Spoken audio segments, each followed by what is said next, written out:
بسم اللہ الرحمن الرحیم۔ ادارہ ندائے قرآن، خواتین کا درس قرآن، وقت دوپہر 3:15 بجے سے 4:15 بجے تک، تعطیل جمعہ، ہفتہ اور اتوار۔ مردوں کا درس قرآن، وقت رات 10:30 بجے سے 11:30 بجے تک، تعطیل ہفتہ اور اتوار۔ مدرس مفتی ارشاد الرحمن، بمقام ادارہ ندائے قرآن، نزد محمدی مسجد، لیاقت نمبر 3، کراچی۔ رابطہ نمبر 0322359069۔ اعوذ باللہ من الشیطان الرجیم، بسم اللہ الرحمن الرحیم۔ قل یا اہل الکتاب تعالوا الی کلمۃ سواء بیننا وبینکم۔ میں نے بتایا تھا کہ یہ اسلام کی دعوت کے لیے، تبلیغ اسلام کے لیے بہت اہم اصول ہے اور بہت اہم بات ہے یہ جو اللہ رب العزت نے ان آیتوں میں بیان فرمایا ہے، اور وہ یہ کہ مشترکہ چیزوں سے ابتدا کی جائے اور مشترکہ چیزوں کی طرف توجہ کی جائے اور مشترکہ چیزوں کی طرف بلایا جائے، تو اس سے ضد و عناد کم ہوتا ہے، عصبیت کم ہوتی ہے اور توجہ کرنے کا موقع ملتا ہے، اور پھر جب توجہ کرنے کا موقع ملتا ہے تو پھر باقی جو دوسری باتیں ہوتی ہیں، اختلافی باتیں ہوتی ہیں، تو وہ بھی سمجھ میں آنے لگتی ہیں۔ پہلے وہ باتیں سمجھ میں آنا آسان ہوتی ہیں جو کہ مشترکہ ہوں، اختلافی باتیں سمجھ میں آنا مشکل ہوتی ہیں۔ تو فرمایا کہ اے اہل کتاب، آؤ اس بات کی طرف جو ہمارے اور تمہارے درمیان برابر ہے کہ ہم عبادت نہ کریں سوائے اللہ کے، اور ہم اس کا کسی کو شریک نہ ٹھہرائیں، ولا يتخذ بعضنا بعضا اربابا من دون اللہ، اور ہمارے بعض کو رب نہ بنائیں اللہ کے علاوہ۔ میں نے پہلا جو جملہ ہے کہ اللہ کے سوا کسی کی کوئی معبود نہ بنائیں اور ہم کسی کو اللہ کا شریک نہ ٹھہرائیں، اس کی تشریح کل کر دی تھی۔ آگے ولا يتخذ بعضنا بعضا اربابا من دون اللہ، کہ اور نہ بنائے ہمارا بعض کو رب اللہ کے علاوہ۔ ارباب جو ہے وہ رب کی جمع ہے، اور یہاں اس سے مراد یہ ہے کہ ہم رب اللہ ہی کو بنائیں اور رب کا درجہ بھی اللہ ہی کو دیں۔ یہودیوں نے اور اسی طرح عیسائیوں نے اپنے علماء کو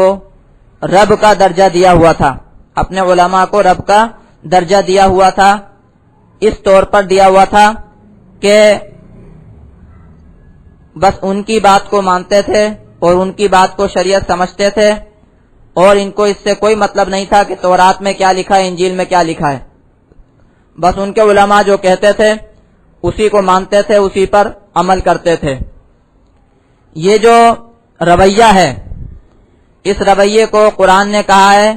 کہ گویا رب بنانا اللہ کے علاوہ، کیونکہ شریعت ساز، شریعت بنانے والا،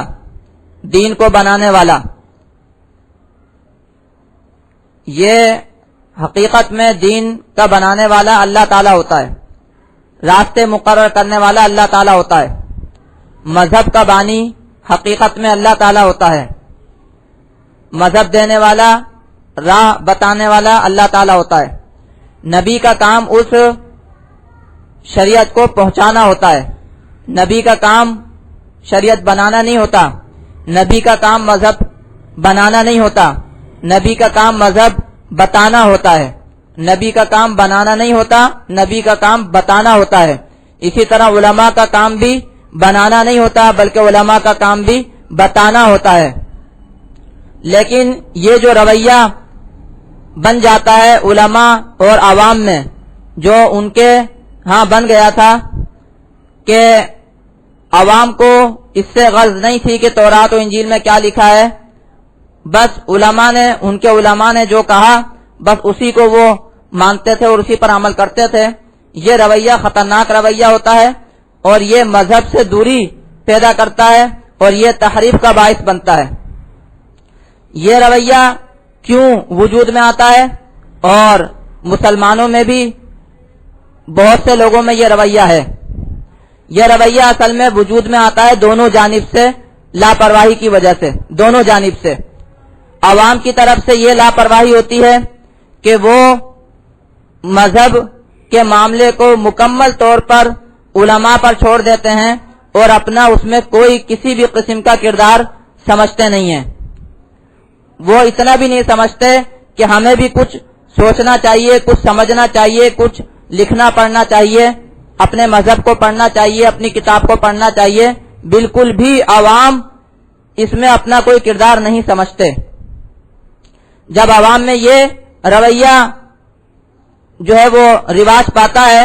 کہ گویا مذہب کی جو تعلیمات ہیں اور مذہب کی جو کتاب ہے اس سے ہمارا کوئی واسطہ نہیں ہے، وہ ہم نے نہیں پڑھنا، ہم نے نہیں سمجھنا، وہ تو ہمارے علماء کا کام ہے، تو اس میں پھر دوسری طرف سے جو لاپرواہی ہوتی ہے وہ یہ ہوتی ہے کہ وہاں ان علماء کو بھی پھر گویا کہ چھوٹ ملتی ہے اور اختیار اور آزادی مل جاتی ہے کہ وہ جو چاہے اس میں اپنی منمانی کریں، جو چاہے اس میں اپنی منمانی کریں، جو چاہے اس میں تحریف کریں، جو چاہے اس کی تشریح کریں، ان کو بھی گویا آزادی مل جاتی ہے، کیونکہ ان کو معلوم ہوتا ہے کہ ہم سے کوئی پوچھنے والا نہیں، ہم کو کوئی پوچھنے والا نہیں، ہم جو بتائیں گے بس اس کو مان لیا جائے گا، ہم جو بتائیں گے اس پر عمل کیا جائے گا۔ اور گویا اس طریقے پر مذہب کے اوپر ان کی اجارہ داری قائم ہو جاتی ہے، مذہب کے اوپر ان کی اجارہ داری قائم ہو جاتی ہے۔ مذہب جو ہے وہ انہی کے دم سے چلتا ہے اور انہی کا بتایا ہوا چلتا ہے اور انہی کا بنایا ہوا چلتا ہے۔ گویا وہ مذہب کے بنانے والے ہو جاتے ہیں اور مذہب کو چلانے والے ہو جاتے ہیں۔ یہ رویہ یہودیوں اور عیسائیوں کے عوام میں اور علماء میں پیدا ہوا اور رواج پایا۔ اسی کو اللہ رب العزت نے یہاں فرمایا کہ ہمارے بعض کو رب نہ بنائے اللہ کے علاوہ۔ رب جو ہے وہ اللہ تعالیٰ ہے، شریعت کا بنانے والا، مذہب کا بنانے والا اللہ تعالیٰ ہے۔ نبی جو ہے وہ بتانے والا ہوتا ہے، علماء بتانے والے ہوتے ہیں، تو علماء کو ہم بتانے والے کا درجہ دیں، علماء کو ہم بنانے والے کا درجہ نہ دیں، جیسے کہ انہوں نے درجہ دے رکھا تھا۔ اور یہی رویہ ہمارے ہاں بھی آپ دیکھیں رواج پا رہا ہے، اور اس کی وجہ وہی ہے جو میں نے ابھی بتائی کہ جب ایک عام مسلمان یہ سمجھتا ہے کہ قرآن سے میرا کوئی واسطہ نہیں ہے، قرآن میرے مطلب کی کتاب نہیں ہے، قرآن مجھے نہ تو پڑھنا ہے نہ سمجھنا ہے، بات تو یہ سمجھتے ہیں کہ چلو ہم نے پڑھنا ہے لیکن سمجھنا نہیں ہے، سمجھنے کی کوئی ضرورت نہیں ہے، بس پڑھنے کی ضرورت ہے، سمجھنے کی کوئی ضرورت نہیں ہے کہ قرآن مجید میں کیا لکھا ہے، اللہ تعالیٰ کیا فرما رہا ہے۔ جب عوام میں یہ رویہ رواج پاتا ہے کہ ہمیں اس بات کی کوئی ضرورت نہیں ہے کہ ہم یہ دیکھیں اور یہ سمجھیں اور یہ پڑھیں کہ ہماری کتاب میں کیا لکھا ہے، ہمارے مذہب میں کیا ہے، تو دوسری طرف سے بھی پھر لاپرواہی ہوتی ہے کہ علماء بھی پھر لاپرواہی برتتے ہیں اور اپنی منمانی کرتے ہیں، کیونکہ ان کو پھر یہ کوئی ڈر اور خوف نہیں رہتا کہ کوئی ہم سے کچھ پوچھ سکتا ہے، کوئی ہم سے سوال کر سکتا ہے، تفسیر پوچھ سکتا ہے، تشریح پوچھ سکتا ہے، یہ پوچھ سکتا ہے کہ جی آپ یہ بات کہاں سے بیان کر رہے ہو، کیونکہ خود جو عوام ہوتے ہیں ان کو اس کتاب کا بالکل بھی علم ہوتا ہی نہیں ہے کہ اس کتاب میں ہے کیا، لکھا کیا ہے۔ اور جب دونوں طرف سے یہ رویہ بنتا ہے تو دین میں بگاڑ آنا لازمی ہے، دین میں بگاڑ آنا لازمی ہے، پھر دین میں بگاڑ آتا ہے اور ان دونوں طبقات میں دوریاں بھی بڑھتی ہیں، پھر عوام اپنے حساب سے چلتے ہیں اور علماء اپنے حساب سے چل رہے ہوتے ہیں، دونوں میں رابطہ نہیں ہوتا اور علماء کی مذہب پر اجارہ داری ہو جاتی ہے اور گویا یہ ایک پروفیشن بن جاتا ہے، پیشہ بن جاتا ہے کہ عوام کا مذہب سے واسطہ نہیں اور علماء کا مذہب سے واسطہ ہے، دنیا سے واسطہ نہیں، علماء کا کام دنیا کا نہیں اور عوام کا کام دین کا نہیں، یہ رویہ دونوں میں رواج پاتا ہے۔ تو یہی ہمارے ہاں کا بھی مسئلہ ہے کہ عوام یہ سمجھتی ہے کہ ہمیں کوئی ضرورت ہی نہیں ہے، ہمارا کوئی واسطہ ہی نہیں ہے، بس علماء پر سارا چھوڑا ہوا ہے کہ بس جو علماء نے بتا دیا، جو علماء نے کہہ دیا، بس وہی دین ہے، وہی مذہب ہے، اسی کو ماننا ہے اور اسی پر عمل کرنا ہے۔ حالانکہ عوام کے اوپر بھی اتنی ذمہ داری تو ہے کہ دیکھیں کہ قرآن مجید میں کیا لکھا ہے، اس کو سمجھیں، اس کو پڑھیں۔ وہ اور بات ہے کہ ظاہر سی بات ہے کہ عوام علماء کی مدد سے ہی قرآن مجید کو پڑھیں گے اور سمجھیں گے، لیکن کم از کم خود دیکھنے کی تو ضرورت محسوس کریں اور خود دیکھیں تو صحیح، پھر ان کو بھی سمجھ میں آئے گا کہ ایک عالم جو قرآن مجید کی تشریح کر رہا ہے یا تفسیر کر رہا ہے تو وہ کتنی مطابقت رکھتی ہے، کتنی موافقت رکھتی ہے، وہ جو ترجمہ کرا رہا ہے وہ کیسا کرا رہا ہے، وہ جو تشریح کر رہا ہے تو کیسی تشریح کر رہا ہے، آپس میں ملتی جلتی بھی ہے کہ نہیں ہے۔ ایسا نہیں کہ ترجمہ پتہ نہیں کیا ترجمہ جو کرا رہا ہے تو تشریح بالکل اس کے مخالف ہے، ترجمہ کچھ اور کرا رہا ہے، تشریح اس کی کچھ اور کر رہا ہے۔ تو یہ عوام کی بھی ذمہ داری بنتی ہے اور پھر یہ علماء کی بھی ذمہ داری بنتی ہے کہ علماء بھی عوام میں مذہبی شعور پیدا کریں اور جو مذہب کی بنیادی تعلیمات ہیں، جو مذہب کی بنیادی کتاب ہے، اس کو عام کریں، اس کو پڑھائیں، اس کو سکھائیں، اس کو سمجھائیں۔ یہ علماء کی بھی ذمہ داری ہے۔ تو دونوں طرف سے ہی ان میں بھی لاپرواہی تھی اور جس کا نتیجہ یہ تھا کہ یہودیوں کے جو عوام تھے اور عیسائیوں کے جو عوام تھے وہ اسلام سے کافی حد تک دور تھے۔ اگر انہوں نے تورات کو پڑھا ہوتا، انہوں نے انجیل کو پڑھا ہوتا، وہ اگر جانتے ہوتے کہ تورات میں کیا لکھا ہے، وہ اگر جانتے ہوتے کہ انجیل میں کیا لکھا ہے تو ان کو معلوم ہوتا کہ تورات و انجیل میں حضور اقدس صلی اللہ علیہ وسلم سے متعلق پیشن گوئیاں بھی موجود ہیں، تورات و انجیل میں قرآن سے متعلق پیشن گوئیاں بھی موجود ہیں، لیکن ان کو تو کچھ پتہ ہی نہیں تھا کہ ہماری کتابوں میں لکھا کیا ہے۔ تو جب ان کو پتہ ہی نہیں تھا کہ ہماری کتابوں میں لکھا کیا ہے تو چنانچہ وہ قرآن سے، اسلام سے، وہ حضور اقدس صلی اللہ علیہ وسلم سے دور تھے۔ تو یہ بڑی بنیادی اور اہم بات اللہ رب العزت نے یہاں بیان فرمائی کہ وَلَا يَتَّخِذَ بَعْضُنَا بَعْضًا أَرْبَابًا مِن دُونِ اللَّهِ، کہ ہمارے بعض کو رب نہ بنائے اللہ کے علاوہ۔ فَإِن تَوَلَّوْا فَقُولُوا اشْهَدُوا بِأَنَّا مُسْلِمُونَ، پس اگر یہ پھر جائیں، یہ اس نقطے پر بھی نہ آئیں، ان مشترکہ باتوں کی طرف بھی نہ آئیں، تو آپ فکر نہ کیجئے، پریشان نہ ہوئیے اور لڑائی جھگڑا نہ کیجئے، بلکہ اپنا موقف واضح کر دیجئے، اپنا موقف واضح کر دیجئے۔ فقولوا، تو پس کہہ دو، اشہدوا بأننا مسلمون، گواہ رہو کہ بے شک ہم حکم بردار ہیں۔ تم حکم بردار نہیں ہو، اللہ رب العزت کا جو حکم ہے تم اس کو ماننے والے نہیں ہو، لیکن ہم اللہ رب العزت کے حکم کو، اللہ رب العزت کی تعلیمات کو ماننے والے ہیں۔ فَإِن تَوَلَّوْا، پس اگر وہ پھر جائیں، فَقُولُوا، تو پس کو اشہدوا، گواہ رہو بِأَنَّا مُسْلِمُونَ، کہ ہم حکم بردار ہیں۔ آگے فرماتے ہیں یا اہل الکتاب لم تحاجون فی ابراہیم، اہل کتاب جو تھے یہود و نصارہ، وہ ابراہیم علیہ الصلوۃ والسلام کو بڑا مانتے تھے، نبی مانتے تھے، برگزیدہ مانتے تھے، اور یہ ان کا دعویٰ تھا کہ ہم ابراہیم علیہ السلام کی ملت پر، ان کے دین پر ہیں۔ اسی طرح مشرکین بھی یہ سمجھتے تھے اور یہ دعویٰ کرتے تھے، یہ کہتے تھے کہ ہم ابراہیم علیہ السلام کی ملت پر ہیں، ابراہیم علیہ السلام کے دین پر ہیں۔ یہاں اللہ رب العزت نے بڑے ہی حکیمانہ انداز میں اہل کتاب کی تردید فرمائی، ان کے دعوے کو مسترد فرمایا کہ اے اہل کتاب لم تحاجون فی ابراہیم، کیوں جھگڑتے ہو ابراہیم کے بارے میں؟ وما انزلت التوراۃ والانجیل الا من بعدہ، حالانکہ تورات اور انجیل نازل نہیں کیے گئے مگر اس کے بعد۔ تورات اور انجیل تو ابراہیم علیہ السلام کے بعد نازل کیے گئے نا، تو تم ابراہیم علیہ السلام کے پیروکار کیسے ہو گئے؟